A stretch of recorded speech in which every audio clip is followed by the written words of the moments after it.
வில்லியனூர் போக்குவரத்து காவல்துறையின் வழிகாட்டுதலின்படி சுந்தரம் பாஸ்டன்சர் தனியார் கம்பெனி மூலமாக சாலை பாதுகாப்பை பற்றிய விழிப்புணர்வு இருசக்கர வாகன பேரணி நடைபெற்றது.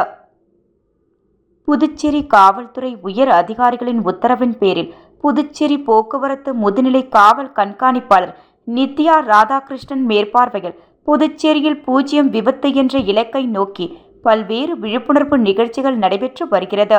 மேலும் சாலை விதிகளை பின்பற்றவும், இருசக்கர வாகன ஓட்டிகள் கட்டாயம் ஹெல்மெட் அணிய வேண்டும் என்பதை உணர்த்தும் வகையில் பல்வேறு நடவடிக்கைகள் மேற்கொள்ளப்பட்டு வருகிறது. அதன் தொடர்ச்சியாக மேற்கு போக்குவரத்து காவல் கண்காணிப்பாளர் மோகன்குமார் மற்றும் வில்லியனூர் போக்குவரத்து காவல்துறை ஆய்வாளர் சண்முகம், உதவி ஆய்வாளர்கள் சந்திரசேகர், முத்துக்குமரன் ஆகியோர் முன்னிலையில் மங்கலம் பகுதியில் இயங்கி வரும் சுந்தரம் பாஸ்டன்சர் தனியார் கம்பெனி சார்பில் சாலை விதிகளை பின்பற்றுவதற்கான துண்டு பிரசுரங்களை வாகன ஓட்டிகளுக்கு வழங்கியும், தலைக்கவசத்தின் முக்கியத்துவத்தை உணர்த்தும் வகையில் இருசக்கர வாகனங்களில் ஸ்டிக்கர்கள் ஒட்டும் நிகழ்வு நடைபெற்றது.